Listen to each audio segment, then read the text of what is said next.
Assalamualaikum warahmatullahi wabarakatuh. Di sini saya Heidianti Anggreni Putri dan juga rekan saya EN Budianto dari program Pascasarjana Magister Manajemen Universitas Bakri. Saat ini, sektor aquaculture Indonesia bukan hanya sekedar menjanjikan, tapi juga tengah bertransformasi menjadi arena inovasi.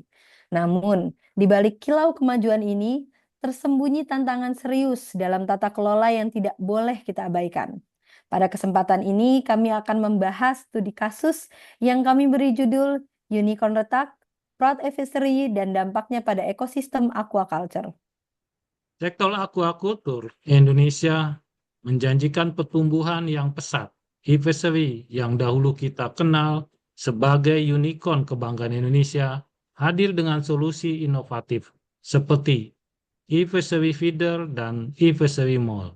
Sayangnya, narasi sukses ini terhenti dengan munculnya tuduhan manipulasi laporan keuangan. Kasus ini menjadi sorotan mengubah citra e-Peseri dari tech darling menjadi subjek skandal. Lebih dari sekadar masalah internal, kasus ini memberikan implikasi besar bagi ekosistem startup di Indonesia, mempertanyakan etika dan keberlanjutan. Kasus ini menciptakan efek domino yang mengkhawatirkan bagi pendataan startup Indonesia, terutama di sektor aquaculture. Ibarat kartu domino yang berjatuhan, kepercayaan investor terkikis dan berpotensi memperparah kondisi funding winter yang sudah kita rasakan. Oleh karena itu, penelitian ini memiliki tujuan untuk mengidentifikasi dan mengevaluasi faktor penyebab dugaan fraud di fishery, menganalisis dampak fraud terhadap tata kelola dan reputasi perusahaan di ekosistem aquaculture Indonesia, serta merumuskan rekomendasi strategi manajemen risiko yang dapat diimplementasikan oleh e-fishery dan startup sejenis. Untuk mencapai tujuan tersebut, peneliti ini berfokus untuk menjawab pertanyaan kunci.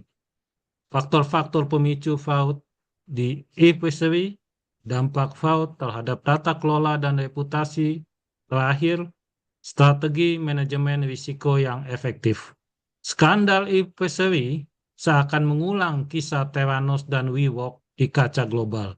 Ini menunjukkan bahwa tekanan pertumbuhan eksponensial jika tidak diimbangi pondasi tata kelola yang kokoh berpotensi menjerumuskan perusahaan pada praktek yang merugikan. Kami menggunakan metode studi kasus kualitatif dengan analisis dokumen, konten media, analisis fraud triangle, serta kerangka SWOT dan PESEL untuk memahami konteks internal dan eksternal e-fishery.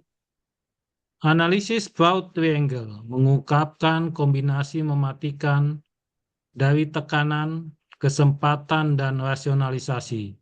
Target pertumbuhan agresif dari investor, pengendalian internal yang lemah, dan pembenaran tindakan manipulasi menjadi pendorong utama terjadinya fraud. Dalam analisis SWOT, kami melihat kekuatan e-fishery dalam merek yang kuat dan teknologi inovatif. Namun kelemahan tata kelola dan ketergantungan pada subsidi pemerintah menjadi kerentanan yang signifikan.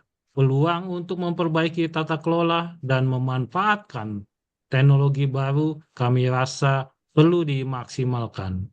Berdasarkan analisis PESTEL yang kami lakukan, menunjukkan bahwa faktor politik, ekonomi, sosial, teknologi, hukum, dan lingkungan memiliki dampak yang signifikan terhadap bisnis e-fishery.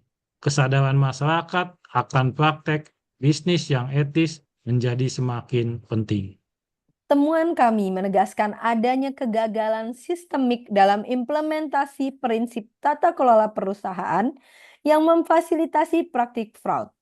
Ini selaras dengan teori agensi, di mana terdapat inkonsistensi antara kepentingan manajemen dan investor. Untuk mengatasi krisis ini, kami merekomendasikan beberapa implikasi manajerial, termasuk restrukturisasi tata kelola, transparansi dan akuntabilitas yang ditingkatkan, restorasi reputasi melalui komunikasi krisis yang efektif, dan fokus pada keberlanjutan jangka panjang. Investor perlu lebih cermat dalam melakukan uji tuntas. startup perlu memprioritaskan tata kelola yang baik, dan pemerintah atau regulator perlu meningkatkan pengawasan terhadap hal ini.